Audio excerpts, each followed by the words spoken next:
എല്ലാവർക്കും നമസ്കാരം. കഴിഞ്ഞ ക്ലാസ്സിൽ പറഞ്ഞ കാര്യങ്ങളെല്ലാം പഠിച്ചിരിക്കും എന്ന് വിശ്വസിക്കുകയാണ്. അടുത്ത ക്ലാസ്സിലേക്ക് കടക്കുന്നു. ശ്രദ്ധിക്കുക. നമ്മൾ കുറേ ചോദ്യങ്ങളും അതിൻ്റെ ഉത്തരങ്ങളും പഠിക്കേണ്ടതാണ്. അതിലാദ്യത്തെ ചോദ്യം, അറ്റോമിക നമ്പർ 96 മൂലകം. അറ്റോമിക നമ്പർ 99, 96 99 മൂലകത്തിൻ്റെ പേര് ഏത് എന്നാണ് ചോദ്യം. ഉത്തരം ഐൻസ്റ്റീനിയം. ഐൻസ്റ്റീനിയം.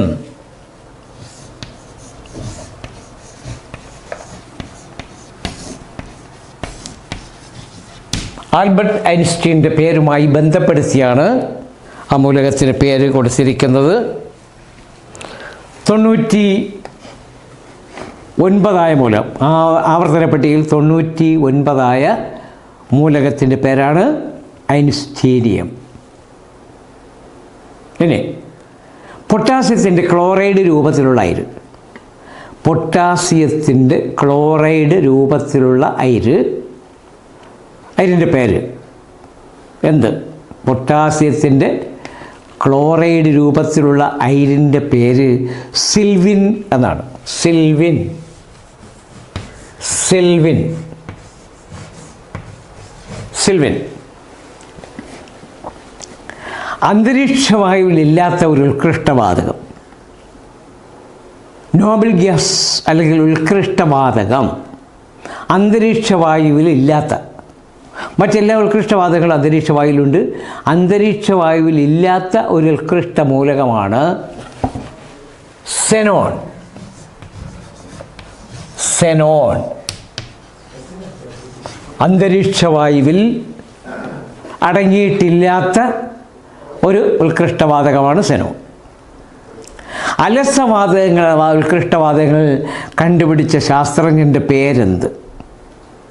ആരാണ് ഉത്കൃഷ്ടവാതകങ്ങൾ അല്ലെങ്കിൽ അലസവാതകങ്ങൾ ആദ്യമായി കണ്ടെത്തിയത്? ആദ്യമായി അലസവാതകങ്ങൾ കണ്ടെത്തിയ ശാസ്ത്രജ്ഞനാണ് റാംസേ. റാംസേ. അലസവാതകങ്ങൾ ആദ്യമായി കണ്ടെത്തിയ ശാസ്ത്രജ്ഞനാണ് റാംസേ. റാംസേ. അടുത്ത ചോദ്യം, ഏറ്റവും കുറഞ്ഞ ഊർജ നിലയുള്ള മൂലകം. ഏറ്റവും കുറഞ്ഞ ഊർജ നിലയുള്ള മൂലകം ഏത്? ഏറ്റവും കുറഞ്ഞ ഊർജ നിലയുള്ള മൂലകത്തിൻ്റെ പേരാണ് സിനോൺ. നിയോൺ. നിയോൺ. നിയോൺ. ഏറ്റവും കുറഞ്ഞ ഊർജ നിലയുള്ള മൂലകം. ഏറ്റവും കുറഞ്ഞ ഊർജ നിലയുള്ള മൂലകമാണ് നിയോൺ. ആറ്റങ്ങളുടെ ന്യൂക്ലിയസിനു ചുറ്റും നിശ്ചിത പരിക്രമണ രേഖയിൽ കൂടി, ആറ്റങ്ങളുടെ ന്യൂക്ലിയസിനു ചുറ്റും നിശ്ചിത പരിക്രമണ രേഖയിൽ കൂടി ഇലക്ട്രോണുകൾ സഞ്ചരിക്കുന്നില്ല. ഇലക്ട്രോണുകൾ സഞ്ചരിക്കുന്നില്ല എന്ന് തെളിയിച്ച ശാസ്ത്രജ്ഞരാര്? ആറ്റങ്ങളുടെ ന്യൂക്ലിയസിനു ചുറ്റും നിശ്ചിത പരിക്രമണ രേഖയിൽ കൂടി ഇലക്ട്രോണുകൾ സഞ്ചരിക്കുന്നില്ല എന്ന് തെളിയിച്ച ശാസ്ത്രജ്ഞൻ. ആറ്റങ്ങളുടെ ന്യൂക്ലിയസിനു ചുറ്റും നിശ്ചിത പരിക്രമണ രേഖയിൽ കൂടി ഇലക്ട്രോണുകൾ സഞ്ചരിക്കുന്നില്ല എന്ന് തെളിയിച്ച ശാസ്ത്രജ്ഞൻ. നമ്മൾ ഇതുവരെ പഠിച്ചതല്ല. ന്യൂക്ലിയസിനു ചുറ്റും നിശ്ചിത പഥമേഖലയിൽ കൂടി അല്ലെങ്കിൽ ഷെല്ലുകളിൽ കൂടി ഇലക്ട്രോണുകൾ സഞ്ചരിച്ചു കൊണ്ടിരിക്കുന്നു എന്നാണ് നമ്മൾ പഠിച്ചത്. പക്ഷേ അങ്ങനെ സഞ്ചരിക്കുന്നില്ല. പരിക്രമണ രേഖയിൽ കൂടി, ന്യൂക്ലിയസിനു ചുറ്റും നിശ്ചിത പരിക്രമണ രേഖയിൽ കൂടി ഇലക്ട്രോണുകൾ സഞ്ചരിക്കുന്നില്ല എന്ന് തെളിയിച്ച ശാസ്ത്രജ്ഞനാണ് Erwin Schrodinger. Erwin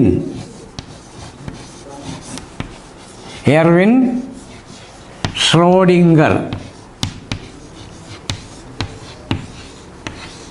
Erwin Schrodinger അദ്ദേഹം പറഞ്ഞു, ആറ്റത്തിൻ്റെ ന്യൂക്ലിയസിന് ചുറ്റും നിശ്ചിത ഓർബിറ്റിൽ കൂടി ഇലക്ട്രോണുകൾ സഞ്ചരിക്കുന്നില്ല എന്ന് കണ്ടെത്തിയ ശാസ്ത്രജ്ഞനായിരുന്നു എർവിൻ ഷ്രോഡിംഗർ.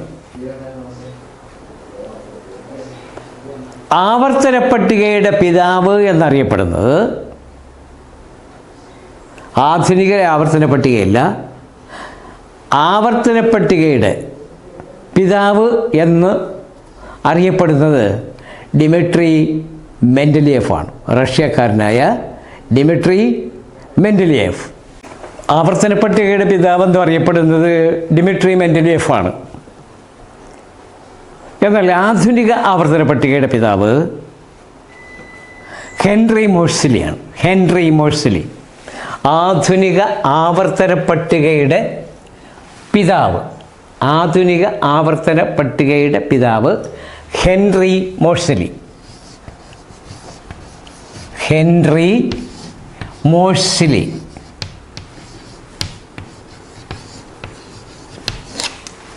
ആധുനിക ആവർത്തന പട്ടികയുടെ പിതാവ് ഹെൻറി മോഴ്സലി. തെറ്റിപ്പോകരുതെന്നും, എല്ലാം പ്രധാനപ്പെട്ട ചോദ്യങ്ങളാണ്, പലതും പരീക്ഷയ്ക്ക് ചോദിച്ചതാണ്. ഫിസിക്സ്, കെമിസ്ട്രി വിഷയങ്ങളെക്കുറിച്ച് ഞാൻ ഈ പറഞ്ഞു തരുന്ന ചോദ്യങ്ങളല്ലാതെ മറ്റൊന്നും ചോദിക്കില്ല. അതുകൊണ്ട് ധൈര്യമായി പഠിക്കാം. ഏതെല്ലാം ചോദ്യങ്ങൾ എങ്ങനെയെല്ലാം ചോദിക്കും എന്നതിനെക്കുറിച്ച് വ്യക്തമായ ധാരണയുണ്ട്. കഴിഞ്ഞ 6 വർഷം തുടർച്ചയായി ഈ സ്ഥാപനത്തിൽ പഠിപ്പിച്ചതിൻ്റെ അടിസ്ഥാനത്തിൽ പരീക്ഷയ്ക്ക് ഏതെല്ലാം ചോദ്യങ്ങൾ കെമിസ്ട്രിക്കും ഫിസിക്സിലും ചോദിക്കും എന്നതിനെക്കുറിച്ച് വ്യക്തമായ ഒരു ധാരണ എനിക്കുണ്ട്. അതുകൊണ്ട് തന്നെ ഈ ചോദ്യങ്ങളെല്ലാം നിങ്ങൾ പഠിക്കുക. തീർച്ചയായും ഇത് നിങ്ങൾക്ക് പരീക്ഷയ്ക്ക് പ്രയോജനപ്പെടുന്നതാണ്, യാതൊരു സംശയവും വേണ്ട. അറ്റോമിക വ്യാപ്തത്തിൻ്റെ അടിസ്ഥാനത്തിൽ മൂലകങ്ങളെ വർഗീകരിച്ച ശാസ്ത്രജ്ഞൻ. പ്രധാനപ്പെട്ടൊരു ചോദ്യമാണ്. അറ്റോമിക വ്യാപ്തത്തിൻ്റെ അടിസ്ഥാനത്തിൽ, അറ്റോമിക വ്യാപ്തത്തിൻ്റെ അടിസ്ഥാനത്തിൽ മൂലകങ്ങളെ വർഗീകരിച്ച ശാസ്ത്രജ്ഞൻ്റെ പേരെന്ത്? അറ്റോമിക വ്യാപ്തത്തിൻ്റെ അടിസ്ഥാനത്തിൽ മൂലകങ്ങളെ വർഗീകരിച്ച ശാസ്ത്രജ്ഞൻ്റെ പേര് എന്ത്? ഉത്തരം ലോഥർ മേയർ എന്നാണ്. ലോഥർ മേയർ. ലോഥർ മേയർ. പ്രധാനപ്പെട്ട 3 ചോദ്യങ്ങളാണ്. ഒന്ന്, ആവർത്തന പട്ടികയുടെ പിതാവ് ഡിമിട്രി മെൻഡലിയേഫ്. രണ്ടാമത്തെ ആൾ ആധുനിക ആവർത്തന പട്ടികയുടെ പിതാവ്. ആധുനിക ആവർത്തന പട്ടികയുടെ പിതാവ് ഹെൻറി മോഴ്സലി. എന്നാൽ അറ്റോമിക വ്യാപ്തത്തിൻ്റെ അടിസ്ഥാനത്തിൽ മൂലകങ്ങളെ വർഗീകരിച്ച ശാസ്ത്രജ്ഞൻ, അറ്റോമിക വ്യാപ്തത്തിൻ്റെ അടിസ്ഥാനത്തിൽ മൂലകങ്ങളെ വർഗീകരിച്ച ശാസ്ത്രജ്ഞനാണ് ലോഥർ മേയർ. അപ്പോൾ അതിലൊരു വ്യത്യാസം കൂടെ ഉണ്ട്. Henry മോഴ്സലി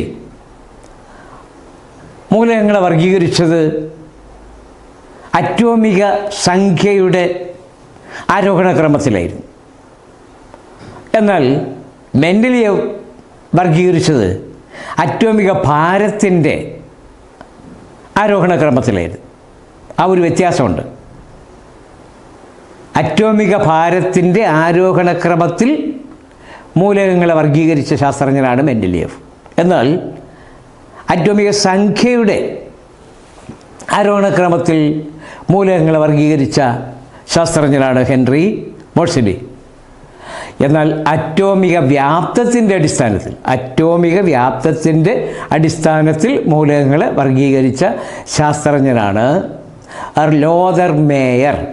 ലോഥർ mayor.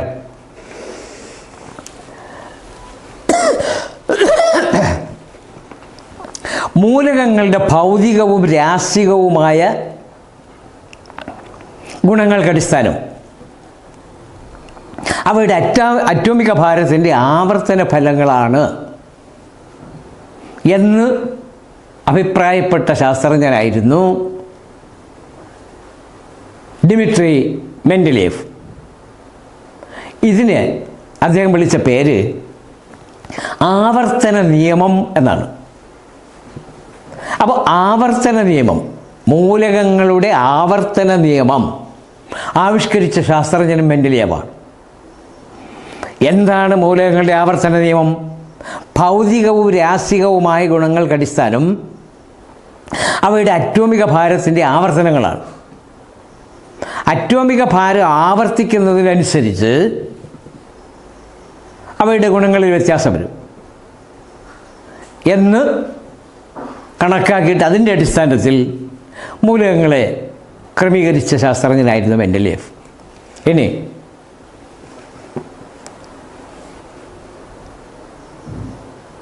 ആധുനിക ആവർത്തന പട്ടികയ്ക്ക് അടിസ്ഥാനം അറ്റോമിക സംഖ്യയും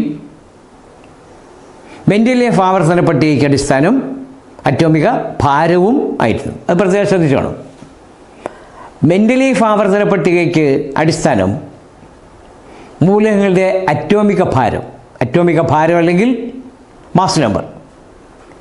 എന്നാൽ ആധുനിക ആവർത്തന പട്ടികയ്ക്ക് അടിസ്ഥാനം അറ്റോമിക സംഖ്യയാണ്. ഇനി ആധുനിക ആവർത്തന പട്ടികയിലെ 101ാമത്തെ മൂലകത്തിൻ്റെ പേര് നമ്മൾ 90ഉം 99ഉം 100ഉം പഠിച്ചു. 99ാമത്തെ മൂലകം ഐൻസ്റ്റീനിയം ആണെന്ന് പഠിച്ചു. അതുപോലെ 101ാമത്തെ മൂലകത്തിൻ്റെ പേരാണ് മെൻഡലേവിയം. 101ാമത്തെ മൂലകത്തിൻ്റെ പേര് മെൻഡലേവിയം.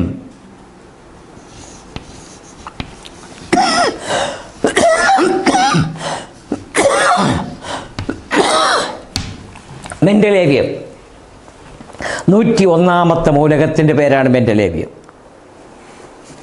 അടുത്തത്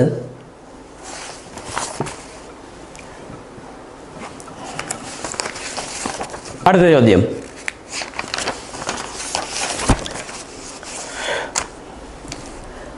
ഒരേ സമയം തന്നെ ലോക സ്വഭാവവും അലോക സ്വഭാവവും പ്രദർശിപ്പിക്കുന്ന മൂലകങ്ങളുടെ പേര് ഏത് പേരിൽ അറിയപ്പെടും?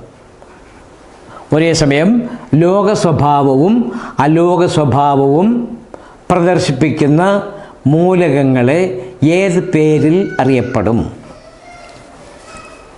ഒരേ സമയം ലോക സ്വഭാവവും അലോക സ്വഭാവവും കാണിക്കുന്ന മൂലകങ്ങൾ ഏത് പേരിൽ അറിയപ്പെടും? ഒരേ സമയം ലോക സ്വഭാവവും എന്നാൽ അലോക സ്വഭാവവും കാണിക്കുന്ന മൂലകങ്ങളെ ഉപലോകങ്ങൾ എന്നാണ് വിളിക്കുന്നത്. ഉപലോകങ്ങൾ. അപ്പോൾ ഉപലോകങ്ങൾ എന്ന് പറഞ്ഞാൽ ഒരേ സമയം ലോകങ്ങളുടെ സ്വഭാവവും കാണിക്കും, അലോകങ്ങളുടെ സ്വഭാവവും കാണിക്കും. ഈ ലോക സ്വഭാവം അലോക സ്വഭാവം എന്നാണെന്ന് പിന്നീട് പറയും. അങ്ങനെ ലോക സ്വഭാവവും അലോക സ്വഭാവവും കാണിക്കുന്ന പ്രധാനപ്പെട്ട 2 ഉപലോകങ്ങളുടെ പേരെഴുതാൻ ചോദിച്ചാൽ, ഒന്ന് ജർമേനിയം, 2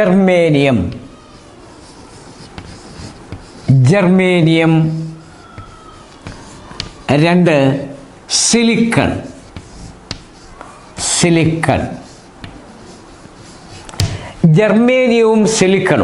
ജർമേനിയവും സിലിക്കണും പ്രധാനപ്പെട്ട 2 ഉപലോകങ്ങളാണ്. ഓർമ്മയിരിക്കണം, ജർമേനിയവും സിലിക്കണും പ്രധാനപ്പെട്ട 2 ഉപലോകങ്ങളാണ്. ലോക സ്വഭാവവും എന്നാൽ അലോക സ്വഭാവവും ഒരേ സമയം പ്രദർശിപ്പിക്കുന്ന മൂലകങ്ങളാണ് ഉപലോകങ്ങൾ എന്ന് പറയുന്നത്. മറ്റൊരു കാര്യം, ഒരു ആറ്റത്തിൻ്റെ അറ്റോമിക സംഖ്യ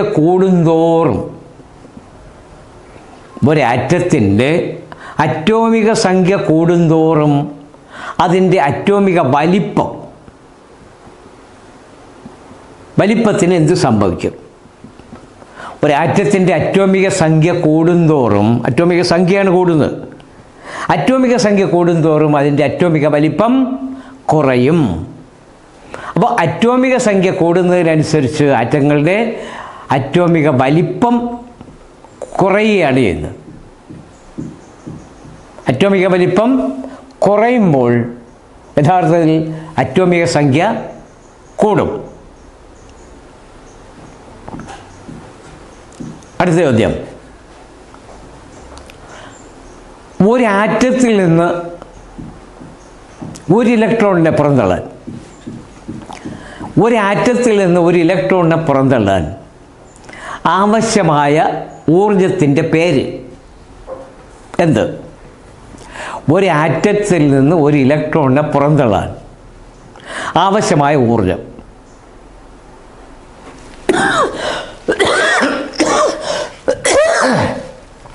സാധാരണ ഒരു ആറ്റത്തിൽ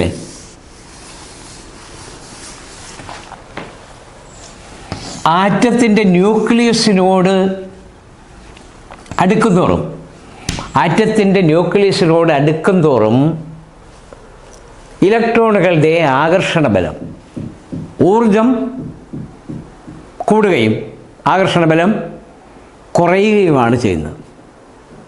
അപ്പോൾ ഇതുപോലെ ആറ്റത്തിൽ നിന്ന് ഇലക്ട്രോണിനെ പുറന്തള്ളാൻ ആവശ്യമായ ഊർജത്തെ ഒരാറ്റത്തിന് ഭാഗ്യസമക്ഷലിലുള്ള ഇലക്ട്രോണിനെ പുറത്തേക്ക് കളയണം എങ്കിൽ അതിനാവശ്യമായ ഊർജത്തിൻ്റെ പേരാണ് അയോണീകരണ ഊർജം. അയോണീകരണ ഊർജം, അയോണീകരണ ഊർജം.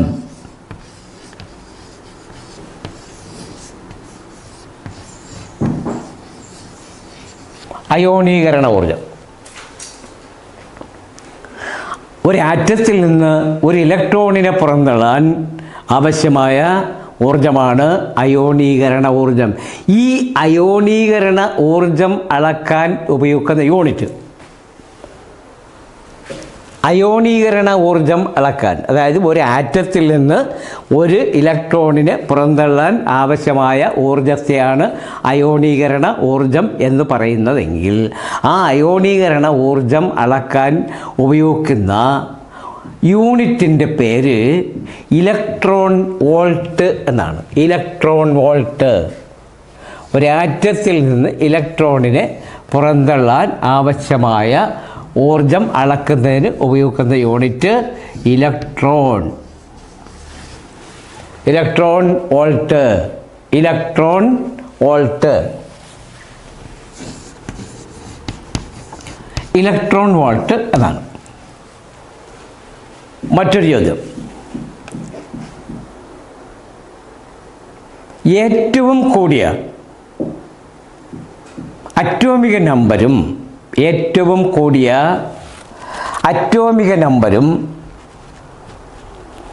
മാസ് നമ്പരും, ഏറ്റവും കൂടിയ അറ്റോമിക നമ്പരും മാസ് നമ്പരുമുള്ള മൂലകം, ഏറ്റവും കൂടിയ അറ്റോമിക നമ്പരും മാസ് നമ്പരും ഉള്ള ഒരു മൂലകമാണ്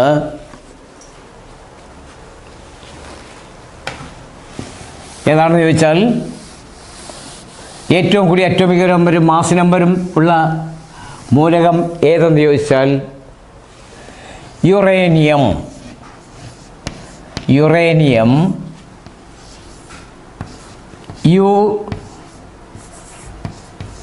U92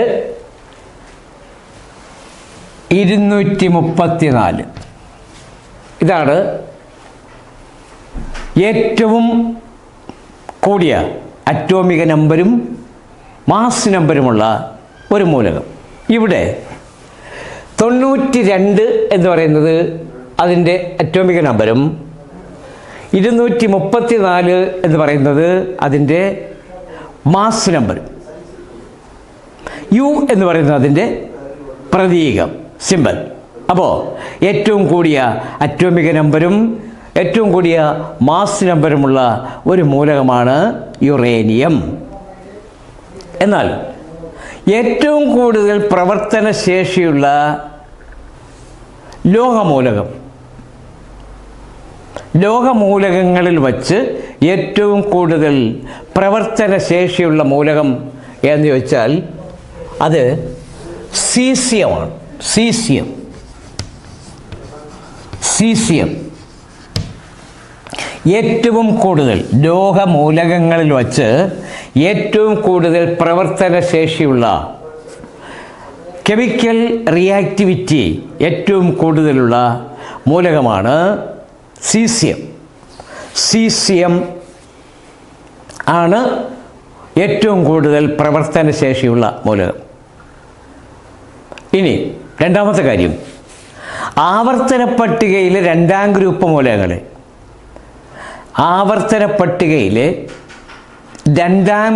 മൂലകങ്ങളെ ഏത് പേരിലാണ് അറിയപ്പെടുന്നത്? ആവർത്തന പട്ടികയിലെ രണ്ടാം ഗ്രൂപ്പ് മൂലകങ്ങളെ ഏത് പേരിലാണ് അറിയപ്പെടുന്നത്? ആവർത്തന പട്ടികയിലെ രണ്ടാം ഗ്രൂപ്പ് മൂലകങ്ങളെ ഏത് പേരിലാണ് അറിയപ്പെടുന്നത് എന്ന് ചോദിച്ചാൽ ആൽക്കലൈൻ എർത്ത് ലോഹങ്ങൾ എന്നറിയപ്പെടും. ആൽക്കലൈൻ എർത്ത് ലോഹങ്ങൾ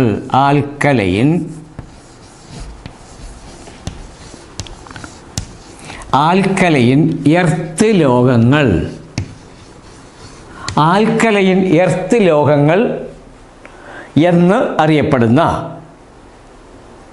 മൂലകങ്ങളെയാണ് ആവർത്തന പട്ടികയിലെ രണ്ടാം ഗ്രൂപ്പ് മൂലകങ്ങൾ എന്നറിയപ്പെടുന്നത്. ഉദാഹരണം, beryllium, magnesium, calcium, strontium, barium, radium. ഇത്രയും മൂലകങ്ങൾ രണ്ടാം ഗ്രൂപ്പ് മൂലകങ്ങൾ എന്നറിയപ്പെടും. അല്ലെങ്കിൽ അവയെ ആൽക്കലൈൻ എർത്ത് ലോഹങ്ങൾ എന്നും അറിയപ്പെടും. പ്രധാനമായും beryllium, magnesium, calcium, strontium, barium, radium. ഒന്നുകൂടെ പറയാം, beryllium, magnesium, calcium, strontium, barium, radium. ഇവ ആവർത്തന പട്ടികയിലെ രണ്ടാം ഗ്രൂപ്പ് മൂലകങ്ങൾ എന്നറിയപ്പെടുന്ന ആൽക്കലൈൻ എർത്ത് ലോഹങ്ങളാണ്. അടുത്ത ചോദ്യം, ആൽക്കലൈൻ എർത്ത് ലോഹങ്ങളിൽ പ്രകൃതിയിൽ ഏറ്റവും കൂടുതൽ കാണപ്പെടുന്ന മൂലകം. ആൽക്കലൈൻ എർത്ത് ലോഹങ്ങളിൽ പ്രകൃതിയിൽ ഏറ്റവും കൂടുതൽ കാണപ്പെടുന്ന മൂലകം ഏത്? ആൽക്കലൈൻ എർത്ത് ലോഹങ്ങളിൽ ഏറ്റവും കൂടുതൽ, ഇപ്പോൾ ഇത്രയും ഞാൻ പറഞ്ഞു, beryllium, magnesium, calcium, strontium, barium, radium. ഇത്രയും മൂലകങ്ങളാണ് ആൽക്കലൈൻ എർത്ത് ലോഹങ്ങൾ. ഇതിൽ ഏത് ലോഹമാണ് പ്രകൃതിയിൽ ഏറ്റവും കൂടുതൽ കാണപ്പെടുന്നത്? അപ്പോൾ ചോദ്യം ഇതാണ്, ആൽക്കലൈൻ എർത്ത് ലോഹങ്ങളിൽ പ്രകൃതിയിൽ ഏറ്റവും കൂടുതൽ കാണപ്പെടുന്ന മൂലകം ഏത്? ഉത്തരം beryllium, magnesium, calcium, strontium, barium, radium. ഇത്രയും ഓപ്ഷൻ നമുക്കുണ്ട്. ഇതിലേതെങ്കിലും ഒന്നായിരിക്കും. ഏതായിരിക്കും എന്ന് ചോദിച്ചാൽ കാൽസ്യം. എർത്ത് ലോഹങ്ങളിൽ പ്രകൃതിയിൽ ഏറ്റവും കൂടുതൽ കാണപ്പെടുന്ന മൂലകമാണ് കാൽസ്യം. ഇവ ഏത് രൂപത്തിലാണ് പ്രകൃതിയിൽ കാണപ്പെടുന്നത് എന്ന് ചോദിച്ചാലോ, കാൽസ്യം പ്രകൃതിയിൽ ഏറ്റവും കൂടുതൽ കാണപ്പെടുന്നത് ഏത് രൂപത്തിൽ? കാൽസ്യം പ്രകൃതിയിൽ ഏറ്റവും കൂടുതൽ കാണപ്പെടുന്നത് ഏത് രൂപത്തിൽ? ഏത് രൂപത്തിൽ എന്ന് ചോദിച്ചാൽ കാർബണേറ്റുകളുടെ രൂപത്തിലാണ്. കാൽസ്യം പ്രകൃതിയിൽ ഏറ്റവും കൂടുതൽ കാണപ്പെടുന്നത് കാർബണേറ്റുകളുടെ രൂപത്തിൽ. കാൽസ്യം പ്രകൃതിയിൽ ഏറ്റവും കൂടുതൽ കാണപ്പെടുന്നത് കാർബണേറ്റുകളുടെ രൂപത്തിൽ. പ്രധാനമായും പല ജീവികളുടെയും പുറന്തോടുകൾ, ഒച്ച്, നത്തയ്ക്ക, ആമ തുടങ്ങിയ ജീവികളുടെ പുറന്തോടുകൾ കാൽസ്യം കാർബണേറ്റ് കൊണ്ടാണ് നിർമ്മിച്ചിരിക്കുന്നത്. മുട്ടയുടെ പുറന്തോട് കാൽസ്യം കാർബണേറ്റ് കൊണ്ട് നിർമ്മിച്ചിരിക്കുന്നതാണ്. ചില സ്ഥലങ്ങൾ, ഭൂമിയിൽ പല ഭാഗങ്ങളിലും ഈ കാർബണേറ്റുകൾ വലിയ പാറകളുടെ രൂപത്തിൽ കാണപ്പെടും. ഇവയാണ് നമ്മൾ പറയുന്ന മാർബിളുകൾ. ഇത് കാൽസ്യം കാർബണേറ്റുകളാണ്. അപ്പോൾ പ്രകൃതിയിൽ ഏറ്റവും കൂടുതൽ കാണപ്പെടുന്ന ഒരു ആൽക്കലൈൻ എർത്ത് ലോഹമാണ് കാൽസ്യം. അത് പ്രകൃതിയിൽ കാണപ്പെടുന്നത് കൂടുതലും കാർബണേറ്റുകളുടെ രൂപത്തിലായിരിക്കും. കാൽസ്യം കാർബണേറ്റിൻ്റെയും മഗ്നീഷ്യം കാർബണേറ്റിൻ്റെയും മിശ്രിതം, കാൽസ്യം കാർബണേറ്റിൻ്റെയും മഗ്നീഷ്യം കാർബണേറ്റിൻ്റെയും, കാൽസ്യം കാർബണേറ്റും മഗ്നീഷ്യം കാർബണേറ്റും ചേർന്ന് ഉണ്ടാവുന്ന ഒരു സംയുക്തമുണ്ട്.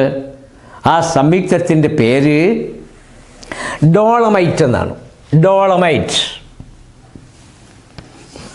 ഡോളമൈറ്റ്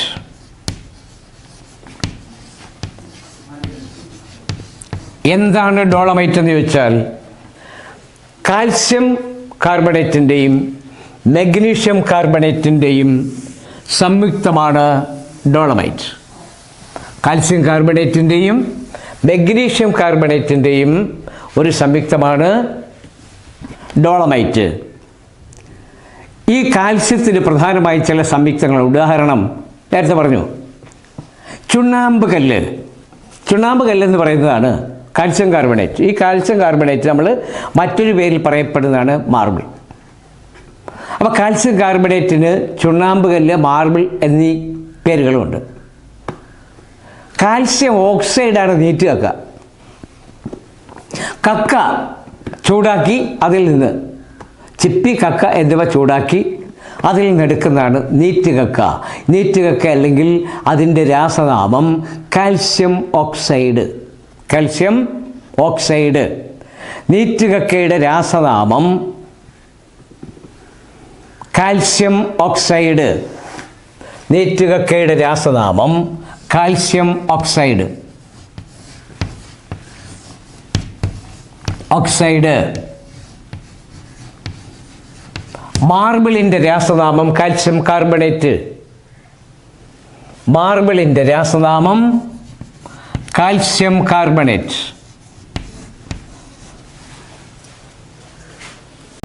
കാൽസ്യം ഓക്സൈഡിൽ, കാൽസ്യം ഓക്സൈഡിലേക്ക് നീറ്റ് കക്ക. നീറ്റ് കക്കയിൽ നമ്മൾ വെള്ളം ചേർത്ത് കഴിഞ്ഞാൽ കാൽസ്യം ഹൈഡ്രോക്സൈഡായി മാറും. നീറ്റ് കക്കയിൽ വെള്ളം ചേർത്താൽ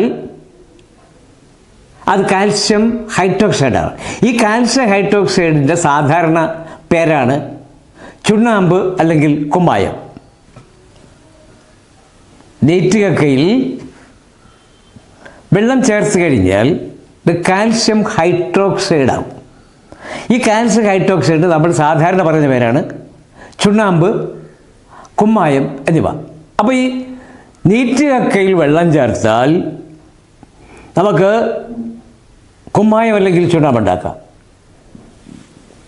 ഇതിന് സ്ലേക്കഡ് ലൈം എന്ന് പറയും. അപ്പോൾ നീറ്റ് കക്കയിൽ വെള്ളം ചേർത്ത് കാൽസ്യം ഹൈഡ്രോക്സൈഡ് ആക്കാം.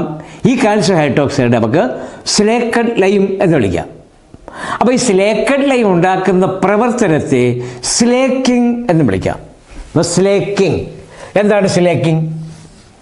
സ്ലേക്കിംഗ് സ്ലേക്കിംഗ് എന്ന് പറഞ്ഞാൽ കുമ്മായത്തല നീറ്റ് കക്കയിൽ വെള്ളം ചേർത്ത് ചുണ്ണാമ്പല്ലെങ്കിൽ കുമ്മായം ഉണ്ടാക്കുന്ന പ്രവർത്തനത്തെ പറയുന്ന പേരാണ് സ്ലേക്കിംഗ്.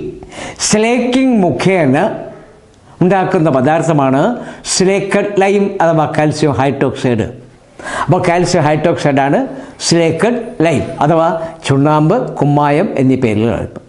ഇനി പ്രകൃതിയിൽ കാണപ്പെടുന്ന മറ്റൊരു സംയുക്തം, കാൽസ്യം സംയുക്തമാണ് ജിപ്സം.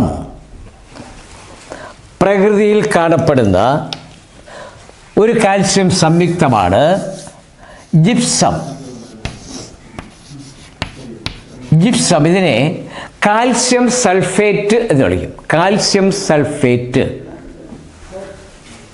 കാൽസ്യം സൾഫേറ്റിന് നമുക്ക് ജിപ്സം എന്ന് പറയാം. ഈ ജിപ്സത്തിൻ്റെ പ്രത്യേകത അതിൻ്റെ രാസസൂത്രമാണ്.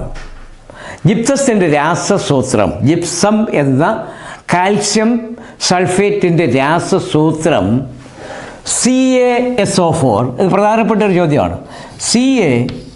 CaSO4 2H2O 2H2O. ഇത് അതിൻ്റെ രാസസൂത്രം, ജിപ്സത്തിൻ്റെ രാസസൂത്രം.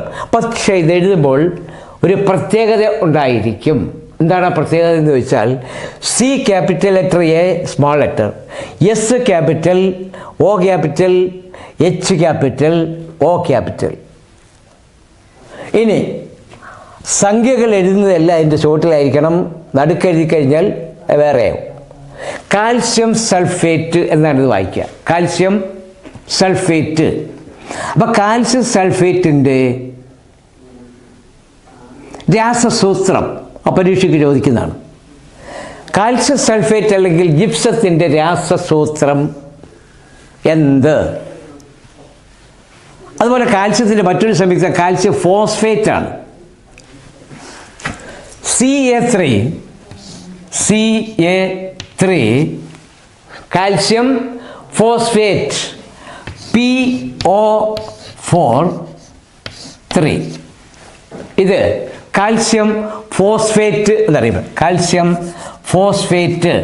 അപ്പോൾ രണ്ട് കാൽസ്യം സംയുക്തങ്ങളുണ്ട്. ഒന്ന് കാൽസ്യം സൾഫേറ്റ്, ഒന്ന് കാൽസ്യം സൾഫേറ്റ്, മറ്റൊന്ന് കാൽസ്യം ഫോസ്ഫേറ്റ്. കാൽസ്യം സൾഫേറ്റും കാൽസ്യം ഫോസ്ഫേറ്റും രണ്ട് വ്യത്യസ്ത സംയുക്തങ്ങളാണ്. എന്ന് പറഞ്ഞാൽ ജിപ്സത്തിൻ്റെ രാസസൂത്രമാണ് കാൽസ്യം സൾഫേറ്റ്. ജിപ്സത്തിൻ്റെ രാസസൂത്രം CaSO4 കാൽസ്യം ഫോസ്ഫേറ്റ് ആകുമ്പോൾ Ca3PO4 ഇത് കാൽസ്യത്തിൻ്റെ രണ്ട് സംയുക്തങ്ങളാണ്. അപ്പോൾ ഒന്നുകൂടെ പറയാം, കാൽസ്യത്തിൻ്റെ, അതായത് പ്രകൃതിയിൽ ഏറ്റവും കൂടുതൽ കാണപ്പെടുന്ന കാൽസ്യം സംയുക്തം,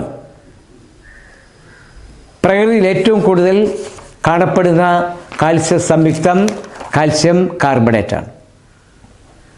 എന്ന് പറയുക പ്രകൃതിയിൽ ഇത് ഏറ്റവും കൂടുതൽ കാണപ്പെടുന്നത് കാർബണേറ്റുകളുടെ രൂപത്തിലാണ്. അതുപോലെ ആൽക്കലൈൻ എർത്ത് ലോഹങ്ങളിൽ ഏറ്റവും കൂടുതൽ പ്രകൃതിയിൽ കാണപ്പെടുന്നത് കാൽസ്യമാണ്.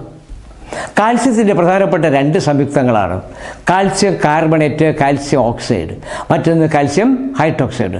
ഇതിൽ കാൽസ്യം കാർബണേറ്റ് ചുണ്ണാമ്പ് കല്ലെന്നും മാർബിളെന്നും അറിയപ്പെടും. കാൽസ്യം ഓക്സൈഡ് എന്ന് പറഞ്ഞാൽ നീറ്റുകയൊക്കെ എന്നാണ് പറയുന്നത്. കാൽസ്യം ഹൈഡ്രോക്സൈഡ് ചുണ്ണാമ്പ് അല്ലെങ്കിൽ കുമ്മായം എന്ന് പറയപ്പെടും, അല്ലെങ്കിൽ അതിൻ്റെ സിലിക്കേറ്റ് ലയം എന്ന് പറയും.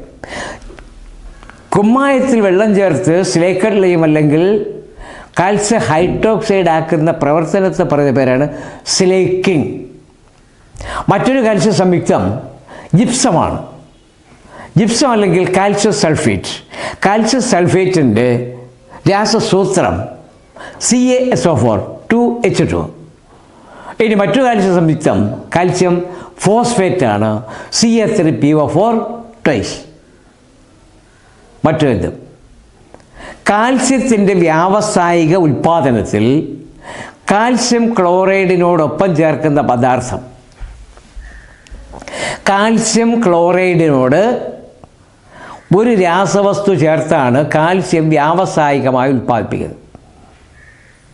കാൽസ്യത്തിൻ്റെ വ്യാവസായിക ഉൽപ്പാദനത്തിൽ കാൽസ്യം ക്ലോറൈഡിനൊപ്പം ചേർക്കുന്ന പദാർത്ഥത്തിൻ്റെ പേരാണ് കാൽസ്യം ഫ്ലൂറൈഡ്.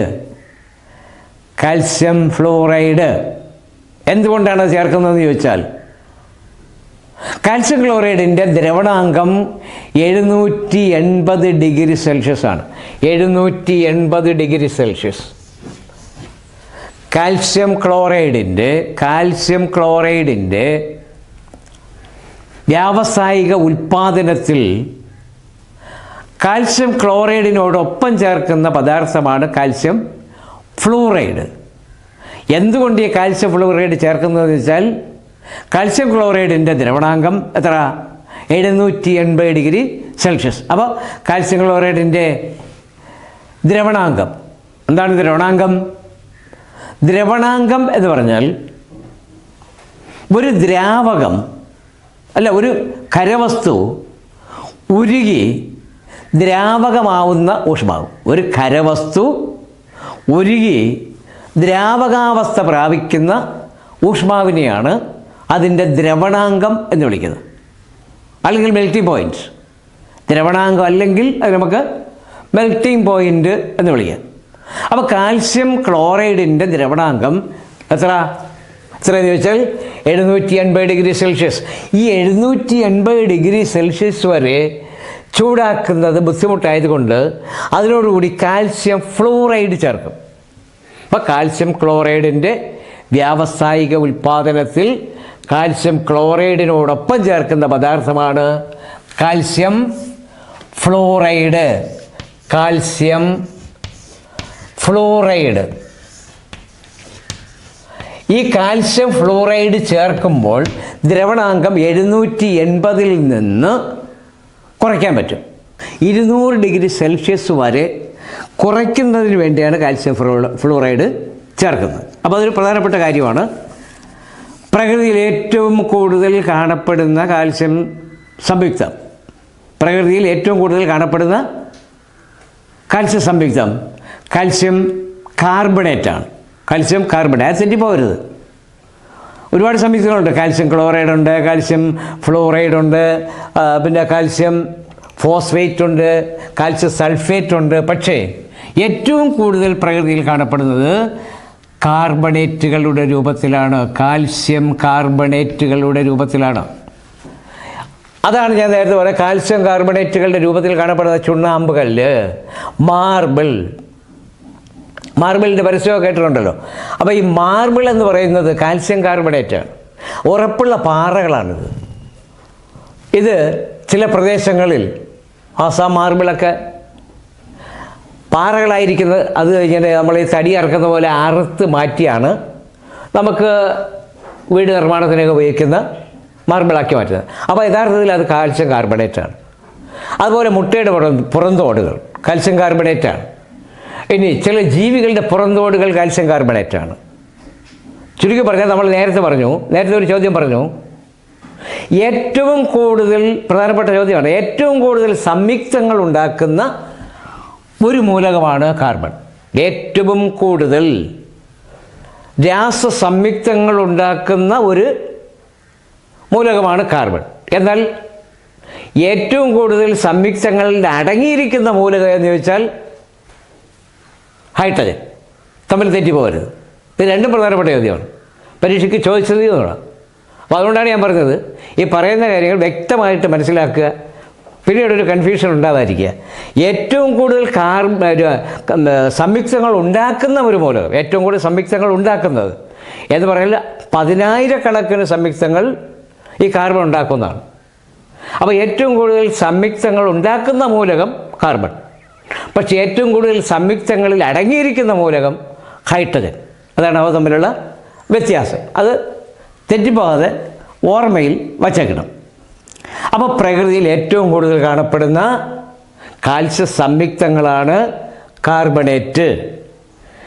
ഒരുതരം ഒച്ചുണ്ട്, നത്തക്കയുണ്ട്, അതുപോലെ ആമ തുടങ്ങിയ ജീവികളുടെ പുറന്തോട്, പിന്നെ മുള്ളംപന്നി എന്ന് പറയുന്ന ഒരുതരം ജീവിയുണ്ട്, അതിൻ്റെ മുള്ളുകൾ കാൽസ്യം കാർബണേറ്റാണ്. അപ്പോൾ ഇങ്ങനെ പ്രകൃതിയിൽ ഒരുപാട് ജീവികളുടെ പുറന്തോടുകൾ കാൽസ്യം കാർബണേറ്റാണ്. അതുപോലെ നമ്മുടെ പല്ലുകളുടെയും എല്ലുകളുടെയും വളർച്ചയ്ക്ക് കാൽസ്യം ഫോസ്ഫേറ്റ്, തലമുടിയുടെ വളർച്ചയ്ക്ക്, അതുപോലെ അസ്ഥികളുടെ വളർച്ചയ്ക്ക്, പല്ലുകളുടെ ബലത്തിന്, ഇതെല്ലാം കാൽസ്യം ഫോസ്ഫേറ്റ് അത്യാവശ്യമായ ഒരു ഘടകമാണ്. അപ്പോൾ ചുരുക്കത്തിൽ ഏറ്റവും കൂടുതൽ കാൽസ്യ സംയുക്തങ്ങളാണ് പ്രകൃതിയിൽ നിന്ന് നമുക്ക് ലഭിക്കുന്നത്. അപ്പോൾ പ്രകൃതിയിൽ ആൽക്കലൈൻ എർത്ത് ലോഹങ്ങളിൽ പ്രകൃതിയിൽ ഏറ്റവും കൂടുതൽ കാണപ്പെടുന്നത് കാൽസ്യമാണ്. ആ കാൽസ്യത്തിൽ തന്നെ സംയുക്തങ്ങളിൽ ഏറ്റവും കൂടുതൽ കാണപ്പെടുന്നതും കാർബണേറ്റുകളാണ്. അപ്പോൾ ഏറ്റവും കൂടുതൽ കാർബണേറ്റുകൾ പ്രകൃതിയിൽ മാർബിളിൻ്റെ രൂപത്തിൽ ചുണ്ണാമ്പുകളുടെ രൂപത്തിൽ ഒക്കെ കാണപ്പെടും. ഇനി മറ്റൊരു കാര്യം പറഞ്ഞതാണ്, നീറ്റ് വെക്കുക. കാൽസ്യം ഓക്സൈഡ് എന്ന് പറഞ്ഞാൽ കക്ക, ചിപ്പി എന്നിവ വായു സമ്പർക്കമില്ലാതെ ചൂടാക്കുക. വായു സമ്പർക്കമില്ലാതെ കക്ക, ചിപ്പി എന്നിവ ചൂടാക്കിയാൽ കിട്ടുന്ന ഒരു പദാർത്ഥമാണ് നമ്മൾ സാധാരണ പറയുന്ന നീറ്റ് കക്ക. നീറ്റ് കക്ക അല്ലെങ്കിൽ അതിന് നമുക്ക് കാൽസ്യം ഓക്സൈഡ് എന്ന് പറയാം. Calcium oxide.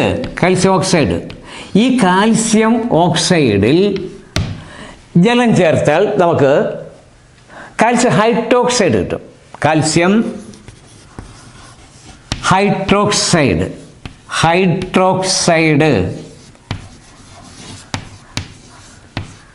ഈ കാൽസ്യം ഹൈഡ്രോക്സൈഡ് എന്ന് പറയുന്നതാണ് ചുണ്ണാമ്പ്. കാൽസ്യം ഹൈഡ്രോക്സൈഡ് എന്ന് പറയുന്നത് ചുണ്ണാമ്പ് അല്ലെങ്കിൽ നമുക്ക് കുമ്മായം എന്ന് പറയാം. അപ്പോൾ ഈ കാൽസ്യം ഓക്സൈഡിൽ വെള്ളം ചേർക്കുമ്പോഴാണ് കാൽസ്യം ഹൈഡ്രോക്സൈഡ് കിട്ടുന്നത്. മിക്കവാറും എല്ലാവർക്കും അറിയാം, ഈ നീറ്റിയൊക്കെ നമ്മൾ വെള്ളം ഒഴിച്ചാൽ അത് പെട്ടെന്ന് അലിഞ്ഞിട്ട് ചുണ്ണാമ്പായി മാറും. അപ്പോൾ അങ്ങനെ കാൽസ്യം ഹൈഡ്രോക്സൈഡ് ആയാൽ കാൽസ്യം ഓക്സൈഡിനെ കാൽസ്യം ഹൈഡ്രോക്സൈഡാക്കി മാറ്റുന്ന പ്രവർത്തനത്തെ പറയുന്ന പേരാണ് സ്ലേക്കിംഗ്.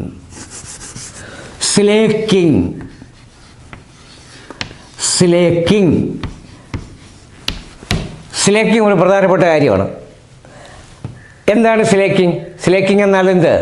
കാൽസ്യം ഓക്സൈഡിൽ ജലം ചേർക്കുന്ന പ്രവർത്തനത്തെയാണ് സ്ലേക്കിംഗ് എന്ന് പറയുന്നത്. ഇങ്ങനെ സ്ലേക്കിംഗ് നടത്തുമ്പോൾ കാൽസ്യം ഓക്സൈഡ് കാൽസ്യം ഹൈഡ്രോക്സൈഡായി മാറുന്നു. അതുകൊണ്ട് ഈ കാൽസ്യം ഹൈഡ്രോക്സൈഡിന് നമ്മൾ വേറൊരു പേര് കൊടുക്കും, അതാണ് സിലേക്കഡ് ലൈം.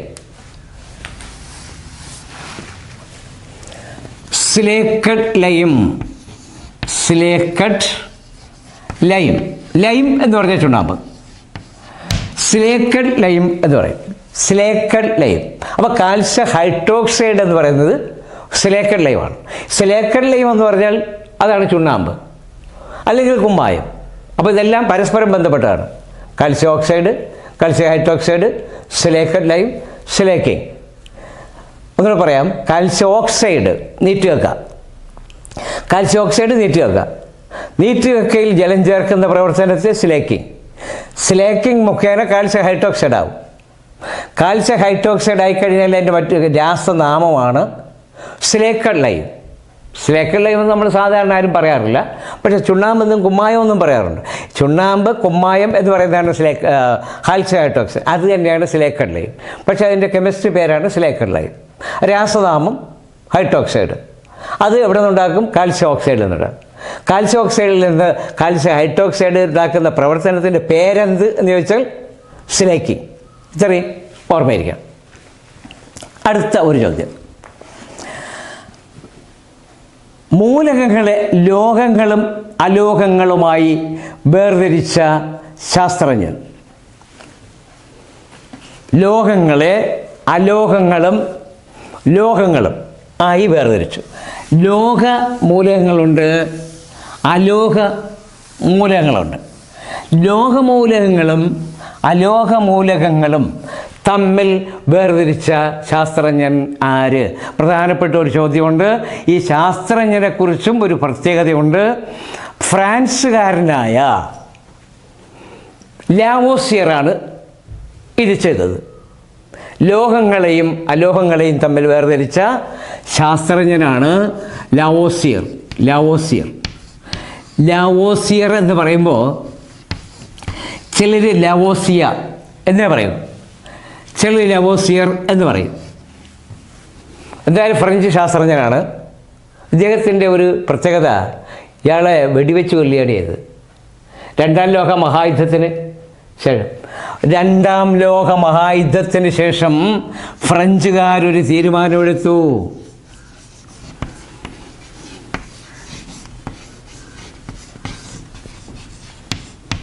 ഞങ്ങളുടെ രാജ്യത്ത് ശാസ്ത്രജ്ഞന്മാർ വേണ്ട, ഞങ്ങളുടെ രാജ്യത്തിന് മേലിൽ ശാസ്ത്രജ്ഞന്മാർ വേണ്ട എന്ന് പറഞ്ഞിട്ട് ലാവോസിയറെ വെടിവെച്ചു വന്നു. അങ്ങനെ ഒരു പ്രത്യേകത ഇദ്ദേഹത്തിനുണ്ട്. അദ്ദേഹമാണ് ആദ്യമായി ലോഹങ്ങളെയും അലോഹങ്ങളെയും, ലോഹവും അലോഹവും എത്രയുണ്ടെന്ന് ചോദിച്ചാൽ ആവർത്തന പട്ടികയിൽ മെൻഡലിയേഫിൻ്റെ കാലത്ത് ഉണ്ടായിരുന്ന 105 മൂലകങ്ങളിൽ, മെൻഡലിയേവാണ് നേരത്തെ നമ്മൾ പറഞ്ഞല്ലോ മൂലകങ്ങളെ വിന്യസിച്ചത്, മൂലകങ്ങളെ വർഗീകരിച്ചത് മെൻഡലിയേഫാണ്. ഡിമിട്രി മെൻഡലിയേഫ് എന്ന റഷ്യക്കാരനാണ് അദ്ദേഹത്തിൻ്റെ കാലത്തുണ്ടായിരുന്ന 105 മൂലകങ്ങളെ അറ്റോമിക ഭാരത്തിൻ്റെ ആരോഹണ ക്രമത്തിൽ വിന്യസിച്ചു. അപ്പോൾ ഈ 105 മൂലകങ്ങളിൽ 80 മൂലകങ്ങൾ ലോഹങ്ങളാണ്. 80ഓളം മൂലകങ്ങൾ ലോഹങ്ങളും ബാക്കിയുള്ളവ അലോഹങ്ങളുമാണ്. ഡിമിട്രി മെൻഡലിയേവിൻ്റെ നേരത്തെ എഴുതിയതാണ്.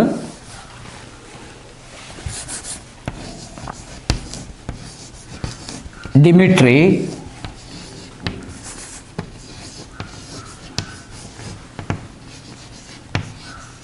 മെൻഡലിയേവ്, റഷ്യക്കാരനായ ഡിമിട്രി മെൻഡലിയേവ്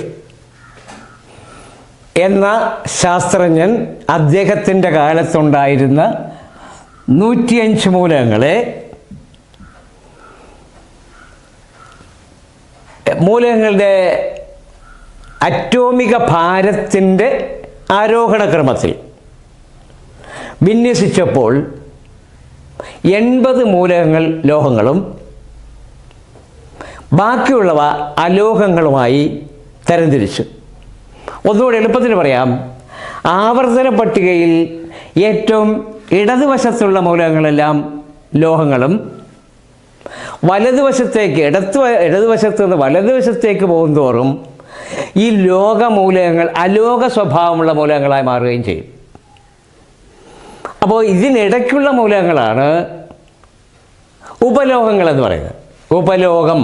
അപ്പോൾ ആവർത്തന പട്ടികയിൽ ഇടതുവശത്തുള്ള മൂലകങ്ങളെല്ലാം ലോഹങ്ങളും വലതുവശത്തുള്ളവ അലോഹങ്ങളും അലോഹ സ്വഭാവം പ്രദർശിപ്പിക്കുന്നവ മധ്യത്തായും കാണപ്പെടും. ഇതാണ് നമ്മുടെ ആവർത്തന പട്ടികയുടെ ഒരു പൊതുവായ രീതി. അപ്പോൾ ഈ ഡിമിട്രി മെൻഡലിയേവ് മൂലകങ്ങളെ വിന്യസിച്ചപ്പോൾ അത് കൃത്യമായിരുന്നില്ല. കാരണം അതിലൊരുപാട് തെറ്റുകളൊക്കെ പറ്റി. കാര്യം എന്ന് പറയുന്നത് അദ്ദേഹം ആവർത്തന പട്ടികയിൽ അദ്ദേഹം ചെയ്ത് അറ്റോമിക ഭാരത്തിൻ്റെ ആരോഹണക്രമത്തിലാണ് വിന്യസിച്ചത്. പക്ഷേ അദ്ദേഹം ആവർത്തന പട്ടികയുടെ പിതാവെന്ന പേരിന് അർഹനായി. ആധുനിക ആവർത്തന പട്ടിക വന്നപ്പോൾ ഈ ആധുനിക ആവർത്തന പട്ടികയിൽ മെൻഡലിയേവിൻ്റെ സിദ്ധാന്തം തെറ്റാണെന്ന് പറഞ്ഞിട്ട് അറ്റോമിക സംഖ്യയുടെ ആരോഹണക്രമത്തിലാക്കി. അറ്റോമിക സംഖ്യയുടെ ആരോഹണക്രമത്തിലാക്കിയപ്പോൾ ആധുനിക ആവർത്തന പട്ടികയിലും ലോഹങ്ങളും അലോഹങ്ങളും ഇടയ്ക്ക് ഉപലോഹങ്ങളും ഉണ്ടായി എന്നതാണ് പൊതുവിൽ ആവർത്തന പട്ടികയുടെ ഒരു രൂപം. അപ്പോൾ മൂലകങ്ങളെ ലോഹങ്ങളായും അലോഹങ്ങളായും ആദ്യമായി വർഗീകരിച്ച ശാസ്ത്രജ്ഞനാണ് ലാവോസിയർ അല്ലെങ്കിൽ ലാവോസിയൻ. ഇനി മറ്റു ചോദ്യം. പ്രപഞ്ചത്തിൽ ലോകത്തിൽ അറിയപ്പെട്ടിട്ടുള്ളതിൽ ഏറ്റവും കുറഞ്ഞ ഊർജ നിലയുള്ള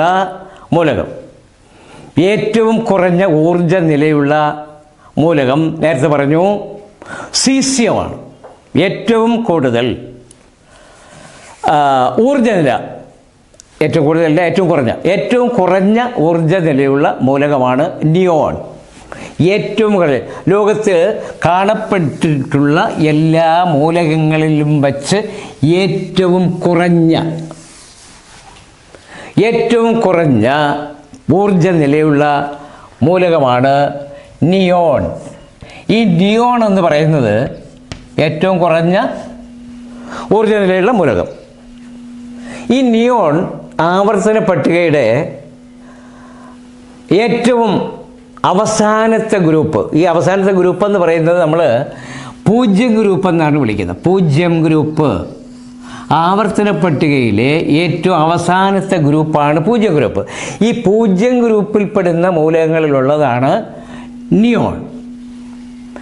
helium, neon, argon, xenon, krypton, radon, ഇത്രയും മൂലകങ്ങളാണ് പൂജ്യം ഗ്രൂപ്പിൽ ഉൾപ്പെടുന്ന മൂലകങ്ങൾ. അതിൽ ഹീലിയം ഒഴികെ ബാക്കിയുള്ള എല്ലാ മൂലകങ്ങളും നോബിൾ ഗ്യാസസ് അല്ലെങ്കിൽ അല്ലെങ്കിൽ ഉത്കൃഷ്ടവാതകങ്ങൾ എന്ന് വിളിക്കും. ഉത്കൃഷ്ടവാതകങ്ങൾ. അതുമല്ലെങ്കിൽ അലസവാതകങ്ങൾ എന്നും വിളിക്കും. അലസവാതകങ്ങൾ എന്ന് പറയാം, ഉത്കൃഷ്ടവാതകങ്ങൾ എന്ന് പറയാം, നോബിൾ ഗ്യാസസ് എന്നും വിളിക്കും. അതിൽ ആർഗോൺ, നിയോൺ, ക്രിപ്റ്റോൺ, സെനോൺ, റെഡോൺ. ഇവയുടെ പ്രത്യേകത എന്താണെന്നറിയാമല്ലോ, നേരത്തെ പറഞ്ഞതാണ്. ഇവയുടെ ബാഹ്യതമ ഷെല്ലിൽ, ഔട്ടർ മോസ്റ്റ് ഷെല്ലിൽ 8 ഇലക്ട്രോണുകൾ കാണും. അതുകൊണ്ട് ഇവ അഷ്ടകങ്ങൾ എന്നറിയപ്പെടുന്നു. അഷ്ടകം. അപ്പോൾ argon, krypton, Zenon, rayon, neon എന്നിവ അഷ്ടകമൂലകങ്ങളാണ്. ഈ അഷ്ടകമൂലകങ്ങളുടെ പ്രത്യേകത അവയ്ക്ക് രാസപ്രവർത്തനത്തിൽ പങ്കെടുക്കേണ്ട. ബാഹ്യതമ ഷെല്ലിൽ 8 ഇലക്ട്രോണുകൾ ഉള്ളതുകൊണ്ട് ഇവയ്ക്ക് രാസപ്രവർത്തനം ഇല്ല.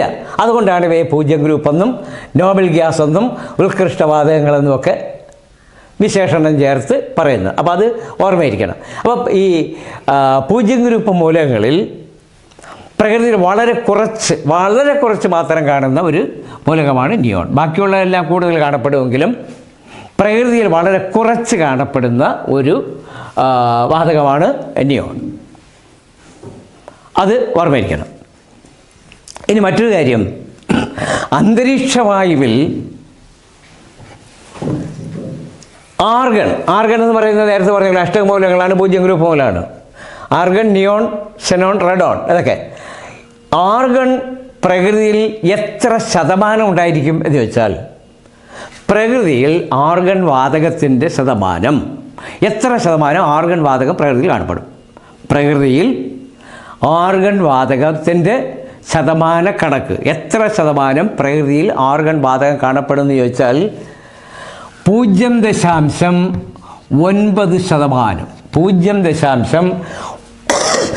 0.9% മാത്രമേ അന്തരീക്ഷത്തിൽ